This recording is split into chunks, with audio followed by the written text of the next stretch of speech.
Hi guys, so this is part two with regards to kind of bringing everything together from semester one. So obviously we released a video with regards to some of the concepts we talked about regarding how we apply strength training to rehabilitation, how we look at movement, etc. In this, I'm specifically going to talk about some of the work that we're doing at the moment as part of the team for with regards to nutrition for rehabilitation. And there may well be a kind of a position statement that comes out for the governing body or some papers. So this is something that Alan and I have been working on and talking about now for a good few months. So I wanted to kind of put this together for you so that you could kind of look at this and go through some of the applications. Now, if we talk about nutrition in itself, first thing, guys, well done. Everything that we've put together within this module is essentially based on a level 4 to level 5 sports nutrition module, and these can typically cost anything from 100 to 500. In fact, based on some of my research, it would actually cost you anything up to £1,000 to complete the content that you've just completed. So again, as part of this, we've embedded this into the course. Now, although legislation around kind of being a nutritionist or a dietitian is very sketchy. So again, if you refer back to some of the information, you can't call yourself a dietitian because that is a protected title. However, there are many people out there that can call themselves a sports nutritionist or a nutritionist. But for us as GSRs, you need to just be mindful of the fact that with regards to kind of nutrition, we need to kind of advise, signpost, and guide people where possible, and ultimately educate. Many students in the past have said, well, why do we bother learning about nutrition then? And from a personal standpoint, I can tell you that working with athletes, this is a topic that comes up literally at least once a week if you're working with them on a weekly basis. If you're working with a very large squad, there's going to be something nutritionally based that comes up every day pretty much.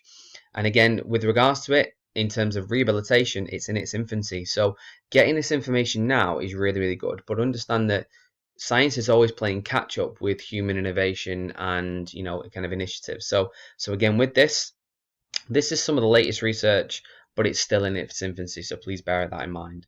So let's talk about that a little bit with regards to kind of nutrition for performance and rehabilitation. There's a few references at the bottom there as well, and we'll talk about the reference list a little bit later. Okay. At all times, we need to go for a food first approach. Supplements are fine. And if we look at, say, vitamin D, for instance, and those individuals that live in a northern latitude, as I'll talk about later, then yes, a supplement or a supplementary routine would be ideal. Okay. But at the same time, we need to emphasize a food first approach as much as possible. There is a great deal of noise coming in and around kind of social media. There are so many influencers, informers, and people that will talk about these hack diets, these new approaches, so to speak. Things like companies like Herbalife, Juice Plus, Forever Living, and very several companies will claim and make claims about the benefits of supplementation or alternative approaches. You'll hear things like the Cambridge diet, the Atkins diet, and the ketogenic diet, and so many other approaches as well. But again, this is where we need to be informers of people that can actually talk about this with regards to kind of information that's current, what works, what doesn't, and trying to make it specific to the individual. There are many substances, and if you're interested in it, there is a podcast around CBD oils that Alan and I listen to. And again, there are many substances out there on the market that will make claims that go above and beyond what they actually do. The dangers as well, and this is where you should always look to things like Informed Sport and WADA, is that if you talk about or kind of recommend a substance, you need to understand the interactions of that substance with the individual. And again, this is where some athletes have tried to blame coaches with regards to either poor performances or getting caught. And that's where we need to tread carefully with this. And again, this is where, educating, putting the responsibility and accountability solely on the athlete and the patient, and then educating them as to how best to do that. That then also protects you professionally in the kind of the precarious working world that you will be going to in the next couple of years.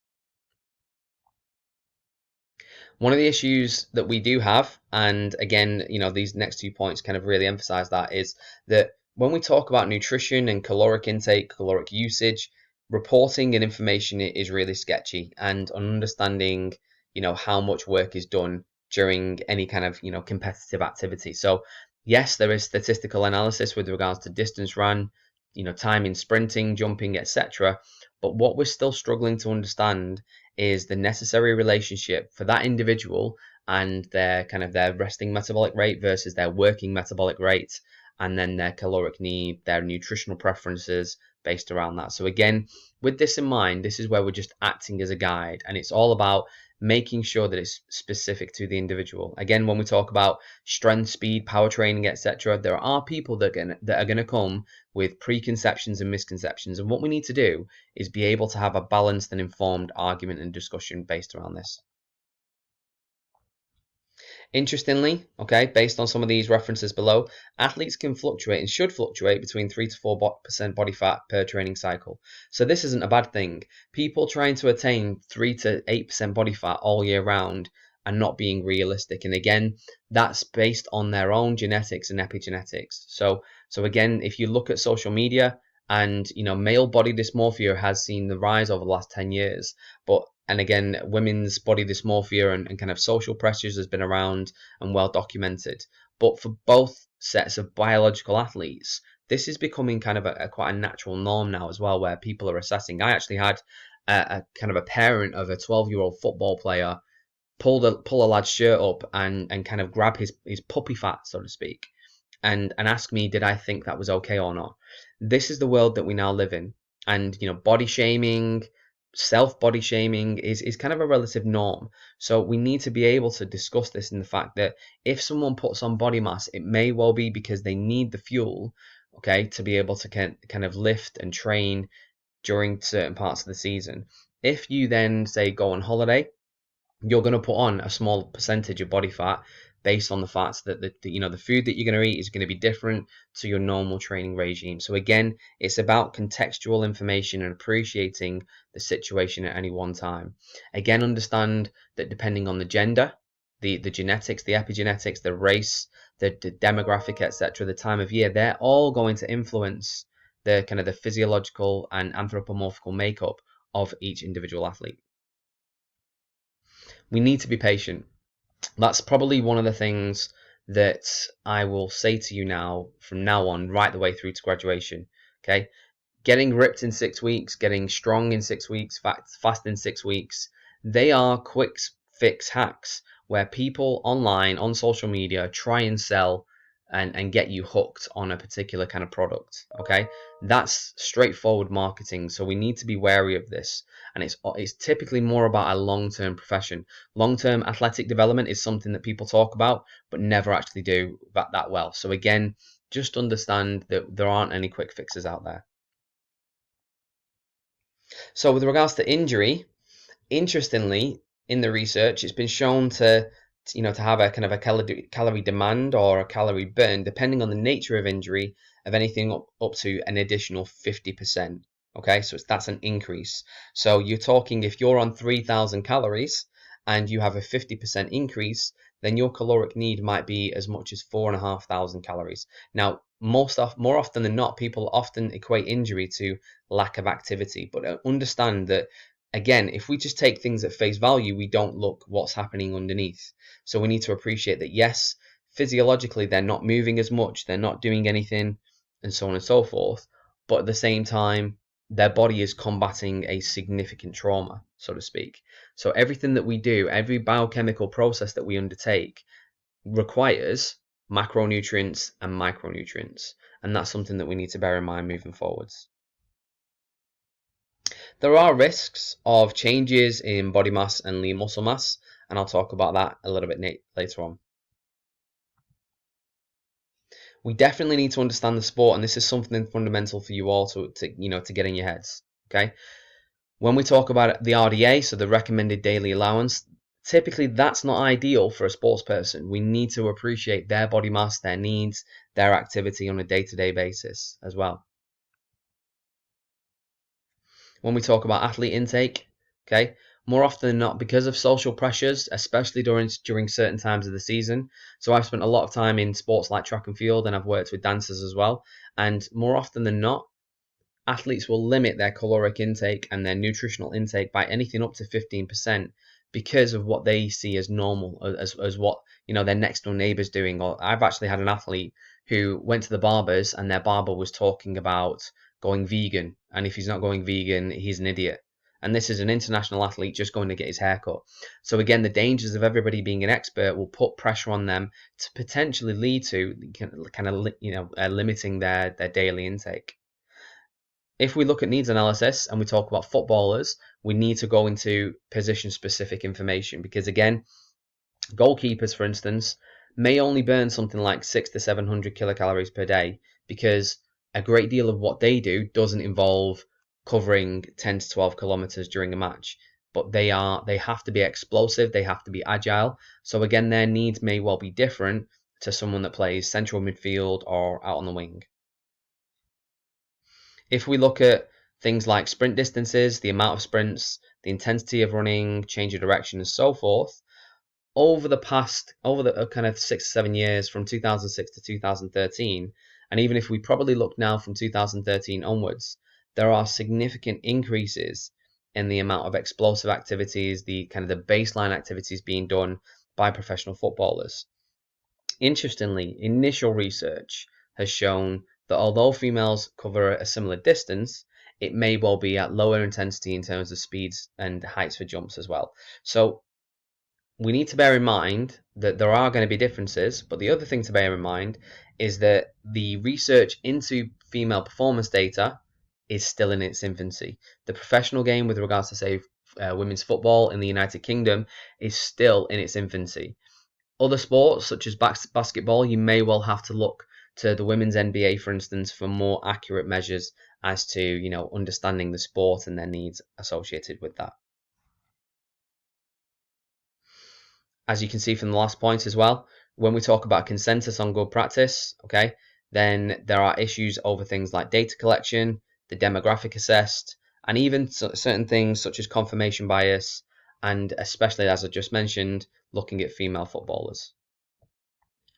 Okay, guys, we're now going to talk about logistics. This is essentially based on some real life experiences. So here's a few things that I'm going to talk about.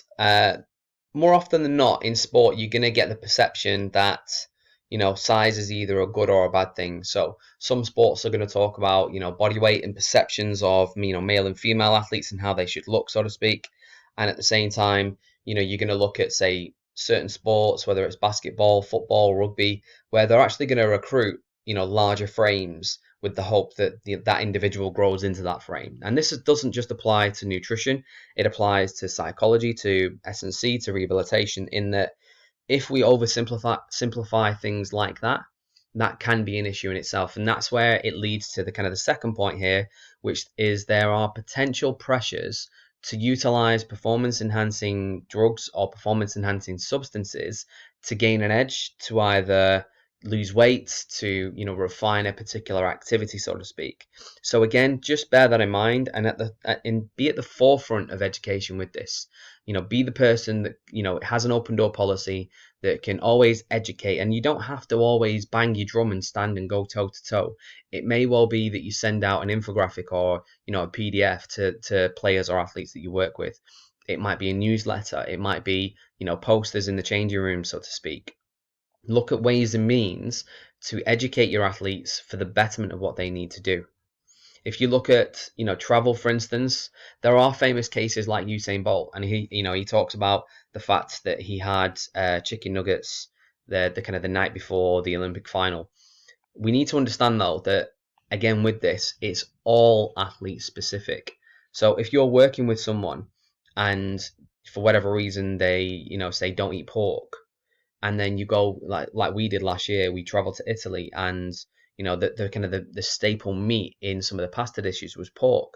So we had to kind of have a discussion with the tournament organizers about the fact that 3 or 4 of our guys are Afro-Caribbean that don't eat pork for either religious or family-based reasons as well. So, but it has to go both ways, because there will be athletes that will use someone like Usain Bolt as an example to then hit McDonald's every day or every other day. So you have to be able to kind of have that balanced discussion, but at the same time understand that it's unique to that individual. There are risks with food, obviously. So there's a famous kind of case around Michael Jordan ordering a pizza because he was still hungry, needed the calories, and was at an away game. The pizza came to the hotel, and he had food poisoning, was up all night. And understand this again, that someone special like Michael Jordan can kind of pull extra out of his tank and be able to kind of perform at a higher level. It doesn't necessarily mean that everybody is like that. So you need to be mindful of things like food intolerances, anaphylaxis, etc. Because if you're working with a team and going for a team meal and you're not the person to know about that, and they don't have an EpiPen, for instance, and they have some kind of reaction, it could well be deemed negligent. So again, in this situation, that's where getting to know your athletes really well, understanding the risks, the logistics, is going to be really specific for you moving forwards and going out into the working world. Understand as well, let's flip it around. An athlete's diet isn't necessarily applicable to a normal person. So if someone's trying to replicate what, a bodybuilder does or what a rugby player does, it may well not be applicable. And again, if you've got someone that's not used to eating like an athlete, try not to go straight, kind of to the other side of it. Okay. So if you've got an ideal athlete diet that you have in mind, understand that you might want to wean them off their normal diet and put them on something a little bit more specific, because that way you can track things like, again, bad reactions to food, preferences, portion amounts, physical changes, all these things that are really important. There are social pressures to look good, and that comes and affects both males and females these days. So we need to kind of be able to meet them in the middle, so to speak. I often go with the 80-20 rule. 80% of what I want them to do, 20% of what they want to do, both in training and eating as well. And again, one thing I would say is be wary of things like, low fat meals, because more often than not, athletes will then crave certain substances that could lead to them sneaking junk food. Okay, so again, we need to understand the macronutrient and micronutrient requirements for that individual and how we can prevent them from snacking on junk food, and actually try and plan it in that they're going to have a refeed day or a cheat day or something like that. Make it part of the plan. If something is part of the plan, then everybody kind of goes along with it. As soon as people think that, things are out of their control or out of your control, everybody starts to freak out a little bit. So again, plan in cheat days, plan in kind of rewards if need be. Don't use food as a reward, but at the same time, allow them to have something a little bit naughty. So if they like chocolate, maybe discuss having a couple of pieces of dark chocolate, which, is rich in antioxidants, for instance. Let's look at the fact that, sometimes too much fruit and fiber introduced can also cause GI issues, because again, dietary fiber kind of loosens the bowels, so to speak, and improves motility through there and passage of waste. So if we have too many pieces of fruit and veg that they're not used to, again, it could cause an adverse reaction. So we want to make sure that the microbiome is kind of in a good place, because that can affect mood, it can affect cognition, and it can affect function as well. Try not to kind of fluctuate too much. So some small variations are good, but at the same time, we don't want the same food every day. So again, going back to Italy, we had pasta twice a day, kind of for lunch and for dinner. Whereas the Italian team that were hosted there as well, they were getting steak, they were getting a lot more things. Now, sometimes it will be out of your control, but we need to understand that you're going to have to kind of plan, maybe speak to the chef, speak to the tournament organizers, speak to the team manager, and get all these people on board to make sure that you get a little bit of fluctuation so people don't get bored and frustrated. If they start focusing on their food, that's then going to make them feel like they're not in the right place at the moment. They're not enjoying, say, the tournament, the training camp, whatever it is. And that's going to lead to frustration, and it's going to affect things elsewhere in the program. So let's get into some specifics now. So, based on recommendations, you should already know this. During kind of congested fixtures, we need around 6 to 8 grams per kilo of carbohydrates. And in actually, most athletes are only probably taking around 4 grams per kilo. And this can obviously lead to fatigue. Fatigue then increases the risk of subsequent injury. So again, we need to look at strategies to do that, whether it's in a shake, whether it's, small kind of carbohydrate solutions during matches, etc.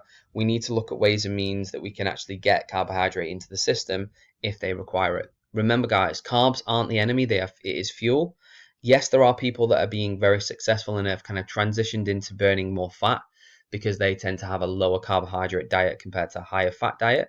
That's something though that takes a long period of time. The consensus at the moment, if you're looking at something like football, rugby, basketball, etc., if you're on a training camp in MMA, 6 to 8 grams per kilo is kind of the recommended amount. If we go by thirst alone, that isn't a good indicator, and more often than not, if they're thirsty, they're already dehydrated. So urine color and body mass references, they also need to be considered. So again, if you look at cluster testing for the shoulder or for the knee, again, we need to look at how we're going to assess thirst. Is it in terms of performance output? Are we going to look at RPE for the session versus urine color versus body mass references? And that way we get regular data that we can then correlate and track throughout the day, because some athletes won't drink enough water at all. They might have half a glass and that's it. They may rely on things like carbohydrate drinks, whether it's hypertonic or hypotonic. So again, we need to be wary of all these factors.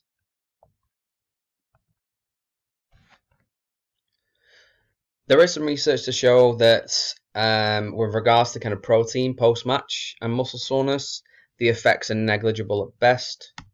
With regards to supplementation of vitamins such as vitamin C and E, it's not really recommended post-match based on inhibition of muscle redevelopment. That's really interesting because, again, antioxidants are often favored and they're favorable based on, kind of their cancer preventing properties and their aging preventing properties. But again, we need that stress for that muscular redevelopment. And more often than not, you will have athletes that will be dosing on these things in order to be healthy. So this is where we need to be able to kind of inform them of appropriate kind of procedures to be able to recover post exercise and post activity.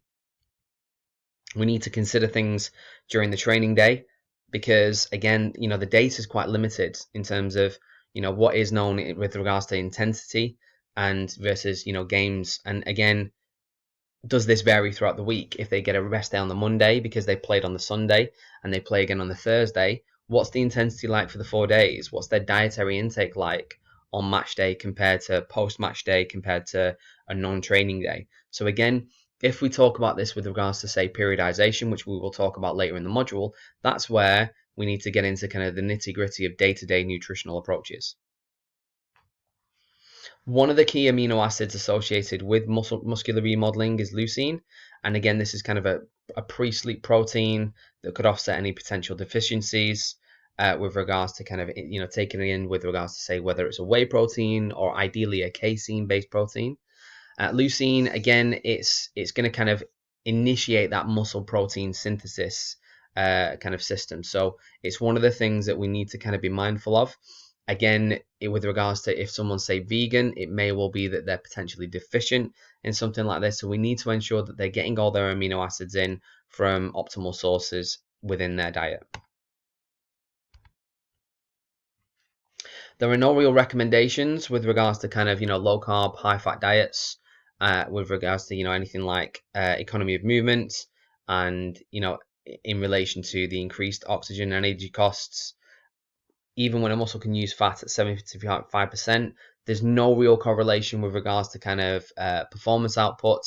And this is where we need to understand that, yes, there are athletes that are on low carb or no carb diets and they're quite successful, but we don't know the long-term effects, both performance and health-wise, with regards to this.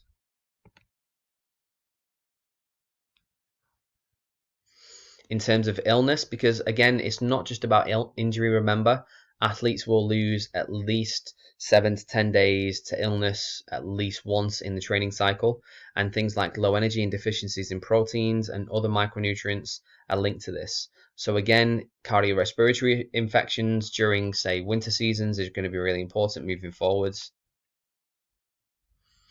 And again, something that is interesting, preservation of fat-free soft tissue mass is vital during injury and rehabilitation. So fat-free soft tissue mass, otherwise known as lean muscle mass, again, we're looking at kind of that 8 to 13% body fat range. That's something that's really important moving forwards and throughout the kind of the rehabilitation process. With regards to psychology as well as nutrition, injury rehabilitation is a neglected area. Interestingly, even though they have these athletes for anything from, say, 3 weeks at a time right the way through to 18 months, they don't actually track any of their nutrition. So even though clubs have professional nutritionists, dietitians, etc., it's just not an area of research that someone's undertaken that well. And again, this is an opportunity for sports rehab to kind of break into this area and establish a foothold moving forwards. We're going to talk about vitamins and minerals and just update you on that a little bit. So I'm not going to dwell too much on this. I just want to point out, though, interestingly, when we talk about things like supplementation and vitamin D isn't actually a vitamin as such. It's more like a pre-hormone and has a similar structure to, steroid and sex hormones. And that kind of creates this process whereby vitamin D, or the substance D, is then produced for the body to utilize with regards to health. Now, interestingly, during the winter, and more so in, say, the UK and the Premier League, so to speak, athletes and people in general are actually going to be deficient because of the kind of the angle of the sun, and the amount of time that we may well spend outside, and we typically we're covered up as well.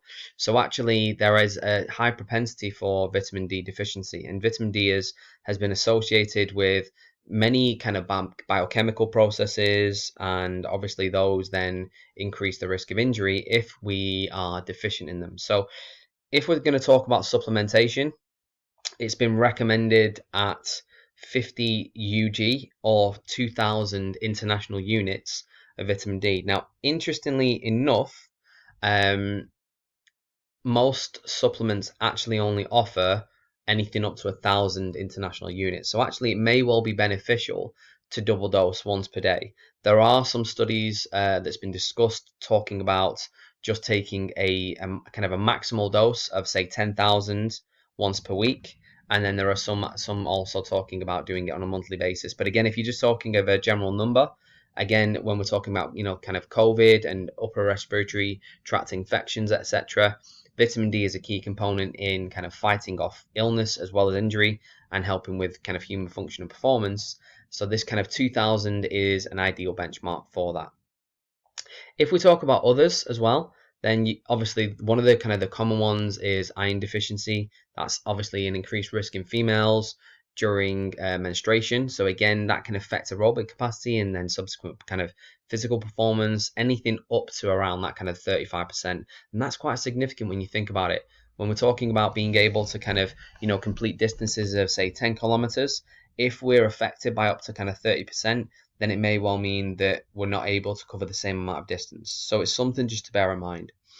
With regards to that, if we're talking about iron absorption, then vitamin C enhances that. So again, and that's also a water soluble vitamin. So depending on the situation, if you're deficient in just a couple of micronutrients, it can have a significant effect on your aerobic capacity. Having poor aerobic capacity and kind of aerobic performance can then lead to an increased risk of injury. Interestingly, on the last point, low levels of magnesium have been linked, tenuously at best though, to patella and Achilles tendon pain. But again, this is where there are areas of research that are still emerging that we need to look into in greater detail. Okay, so on the next few slides, I'm going to kind of break it down into injury specifics. So this will be things like inflammation and wound healing, muscles, tendons, etc. Again, just to get into the specifics of it a little bit more. So when we talk about inflammation and wound healing, okay, so we've talked about this before with regards to the fact that Mercer's shown, an omega 3 to 6 ratio needs to be optimized for appropriate kind of inflammatory mediation. So you don't want an anti-inflammatory effect, but at the same time, a greater amount of omega 6 and even omega 9 within the system can cause an increase in systemic inflammation. This can then increase in things like, chronic pain, poor inflammatory recovery pathways, and that's where the healing process can be affected. Now, as I said earlier, antioxidants promote a kind of a normalization of inflammatory mediators, but only in a balanced amount. So if you're having supplements and you're eating a lot of fruit and vegetables and so on and so forth, this can actually have a negative effect on wound healing. So again, it's something that we need to actually appreciate moving forwards with regards to diet and nutrition. If we look at vitamin C, it has a key component and a key kind of role to play with regards to zinc and vitamin A in terms of collagen formation. And remember, collagen is associated with many of the body's tissues. So if we don't have the optimal kind of process for hydroxyproline synthesis, then we may well be doing ourselves a disservice. Again, protein. Everybody thinks of protein with regards to just muscle building, but we need to think about hormones, signalers, processes, and even things like cell membranes. Protein has a specific role outside of just being structural, and everyone thinks in terms of just muscle and muscle only. So again, optimizing protein intake is going to be really important for post surgery, post injury, managing inflammation, and so on and so forth. If we get into kind of tissue specifics, so we're going to talk about kind of muscle, strength, mass, atrophy, etc. Okay, we typically see a 2% loss in strength and power per day post injury. That's quite significant when you think about it. And muscle protein synthesis can decrease by up to 50% within that first 7 to 10 day period. Again, we can lose around 400 grams of protein within that first 2 weeks. Now that's quite significant when you talk about differences in the limbs, even if you look at this picture on the right here. And again, that's where supplementing or utilizing the food first approach to ensure that we have enough leucine, omega-3 to help reduce the effects of muscle atrophy post injury is going to be really important. As I said, leucine is an anabolic, I can never say it, is an anabolic trigger for muscle protein synthesis. So again, as long as we've got ample energy and protein intake, that will allow maintenance and restoration of kind of muscle tissue lost post-injury. There is a possible role for creatine, both naturally that we can take in and supplemented, especially if we're immobilized for long periods in, say, a cast or on crutches. So that's something to consider. NSAIDs, are also said to inhibit muscle protein synthesis post-injury, as well as obviously the inflammatory process. So we need to be kind of wary of that. And again, we have a decline in insulin sensitivity. We want to be insulin sensitive because if we're not, and then the cells become insensitive, they're not going to utilize that. They're just going to keep burning sugar. That then leads to obviously body fat storage and a poor process, and we get a loss in lean muscle mass.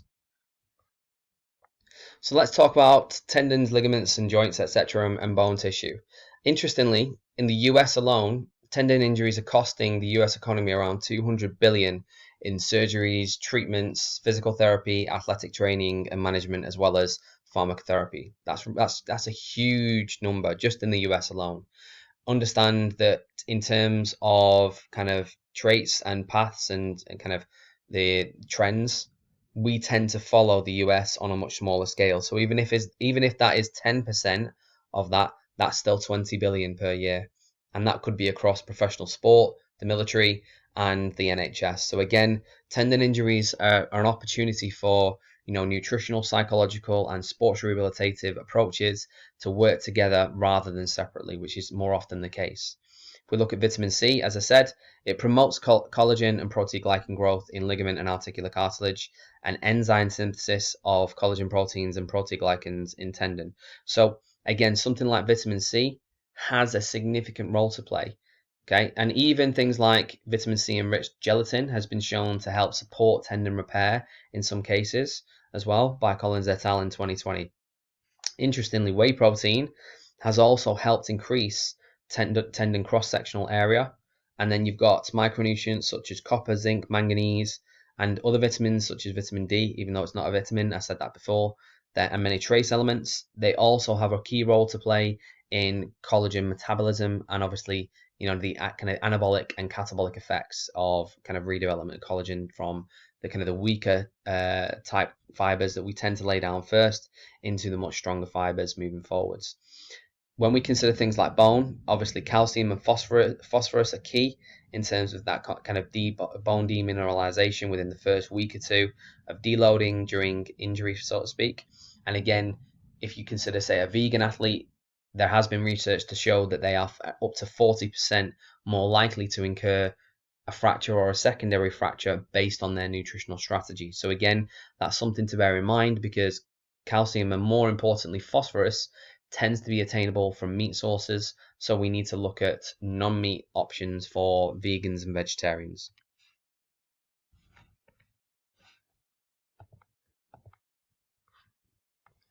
So tendon research is quite limited, and there is some research that's been done in rats and rabbits and other mammals with regards to kind of research of tendons as well.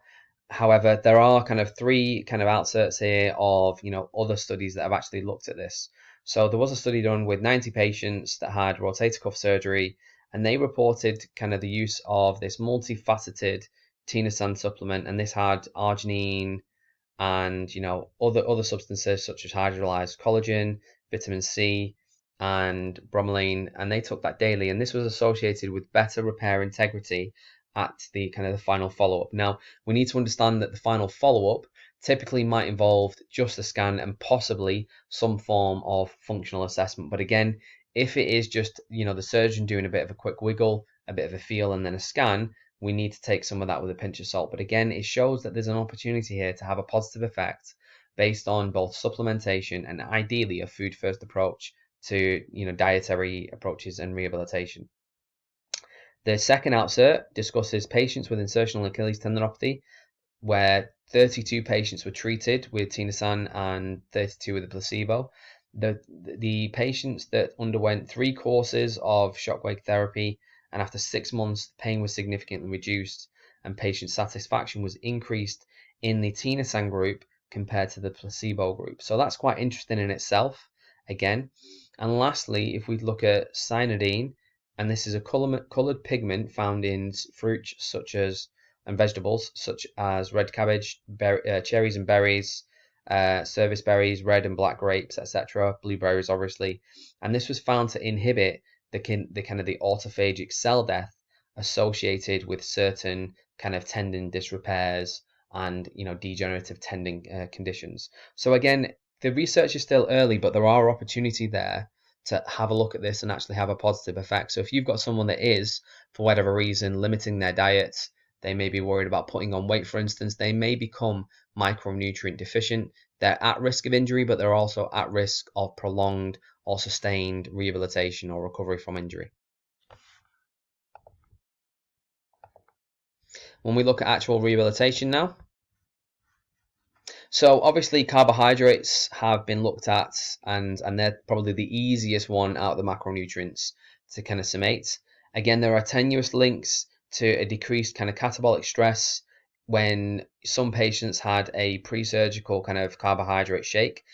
Interestingly, we need to understand that some cases for surgery, especially under general anesthetic, allow no feeding for 12 hours. So, and this is why there might be an issue. So it may well be that certain surgeries done under a local anesthetic, then someone might be able to have say a pre-surgical kind of carbohydrate intake.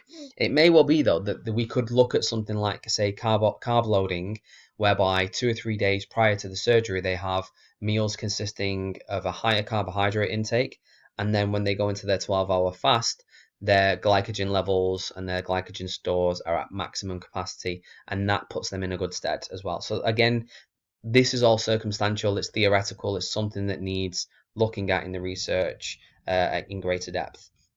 But one of the things that's interesting is that the success associated with pre and post operative outcomes was greater when these patients had this higher carbohydrate approach.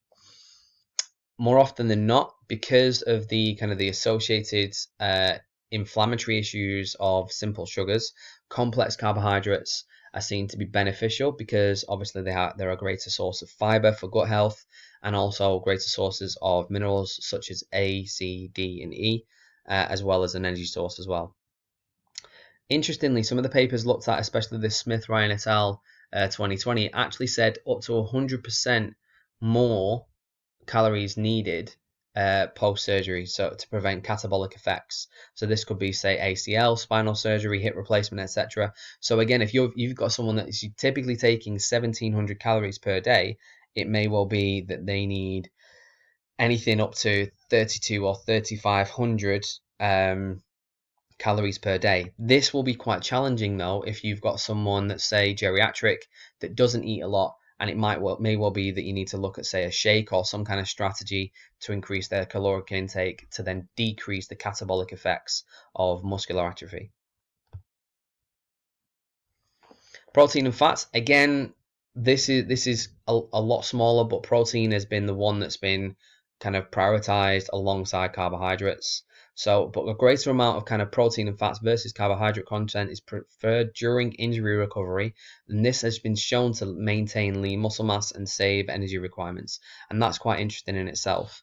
One of the things to bear in mind again is if we take, say, around 2 to 3 grams per kilogram during rehabilitation, that's actually anything up to between 1 or, well, not 0.8 and 1.2 grams per kilo more than, say, a strength and power athlete.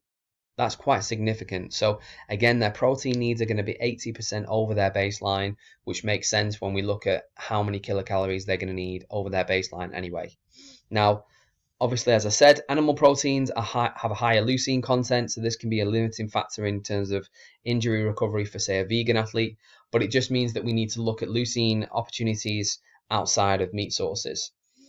We also need to we need to understand the use of certain fat types, so polyunsaturated and monounsaturated fatty acids, because they're used in cell membrane production, and again, it also promotes a greater kind of ratio of omega-3 to omega-6 per day. So I'm just going to go through a few graphics first of all. So if we look at this with regards to how we might kind of calculate energy expenditure, so you've got things like indirect calorimetry, which I can never say. You've got a couple of equations if need be. You can also look at the kind of Cunningham approach for fat-free mass. And again, they will give you kind of your resting metabolic rate. You then multiply this by some kind of activity level. And understand as well that if they're in rehab, after that first 7-day period, they're going to be extra active because they're going to be working twice as hard as they normally would to get back fit. Then you've got the stress factor associated with it. So this is where we make it more injury specific. So if they've got, say, a severe burn or a major trauma or an infected wound, then you're looking at 1.5 times that again. Okay, if it's a bony fracture, 1.2, and that's where you might come out with something like this. So this is where we can look at kind of their energy needs, resting metabolic rate versus their activity level versus their surgery type. So the male on the left with regards to rotator cuff. If you look there now, interestingly, I wouldn't really put an ACL tear as a 1.2 minor surgery. Okay, if we go back a slide again, if we look at that, so, and we're talking about major trauma, they've said there anterior cruciate ligament surgery 1.5.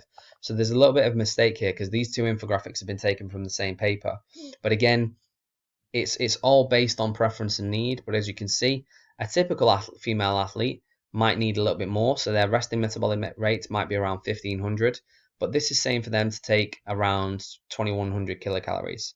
Okay, but again, depending on the nature of the surgery, the length of time, etc., you can then look at even going higher than this. And if we look at the breakdown, right, so if we're looking at kind of 3 to 5 grams per kilo, again, this is a little bit lower than the recommendations based on the UEFA panel for 2020, that we're talking about 6 to 8 grams per kilo. But again, that was for kind of congested fixtures or heavy training. But again, if you're an ACL athlete and you're recovering from that, you're going to be doing twice a day rehab at least. So again, some of this I take with a pinch of salt, but it's just useful as a guide looking at kind of what they might need to do with regards to a macro or micronutrient breakdown.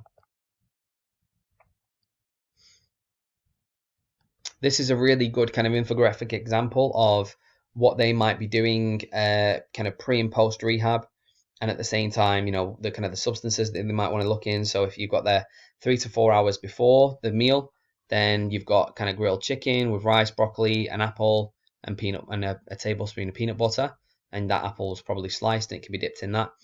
And again, you've got kind of an immediately pre kind of rehabilitation, some kind of, you know, shake or protein drink or something like that. And again, immediately post, within 30 minutes, you've got another kind of shake or something else as well. So again, this is trying to optimize the amount of protein intake. So you can see across the top, you've got 30 grams at breakfast, 20 grams in a morning snack, 30 grams again at lunch, 25 either side of rehab, 30 at dinner, and then 20 before bed. And that allows for this kind of optimal kind of 180 grams of protein intake. So lastly, we're going to talk a little bit about other aspects of nutrition for sports rehab. So there are some other things to think about. So things like creatine monohydrate. That is one of the kind of the safer and endorsed supplements that helps with atrophy prevention.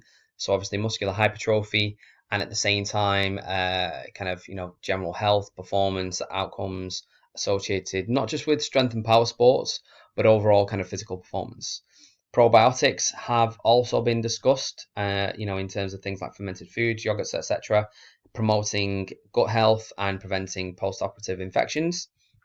And then you've got obviously things to consider as well, like the strand types. So, in terms of, I'm not even going to try and say some of these words, but in terms of the types of probiotics that then kind of exhibit positive immune effects associated with them. So again, try and look out for those.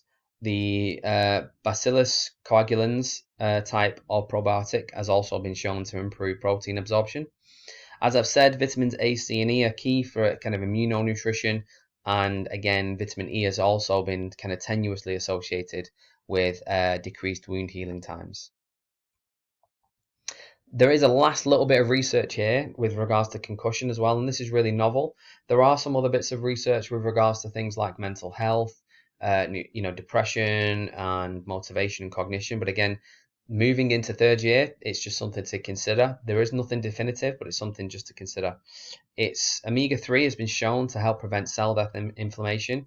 But again, this has only been done in rodent testing where they kind of they shake the rodent around or they bash them over the head and then they supplement them with omega-3, and that's been shown to have a positive effect on that. Interestingly, there's been possible links to creatine dosage, and this increases kind of the offset of ATP depletion due to the healing process associated with the kind of the cell and tissue death of concussion. So creatine monohydrate has been said to be safe in kind of this area, and issues around kind of caffeine, because again, caffeine is an adenosine antagonist that then obviously affects your sleep-wake cycle, and your sleep-wake cycle is kind of important for normalization of healing and recovery from both injury and stress stimuluses. So again, avoid caffeine and overhydration to the benefit or betterment of concussion recovery. And then there are some kind of potential benefits of, say, a carbohydrate solution that results in kind of an increased energy demand for wound healing or injury healing. But again, all of this is quite novel. There's not a great deal out there on this. It's just been mentioned as part of kind of wider research and assessment articles. So again, for now, take this with a pinch of salt. Don't do any interventions just yet. Just keep an eye out for any future kind of recommendations. Now that's everything in terms of research. I'm just going to show you my reference list, and this is the kind of thing that we look for now with you guys. Okay, what can you spot? What's wrong with this? I'm just going to kind of scroll through each slide.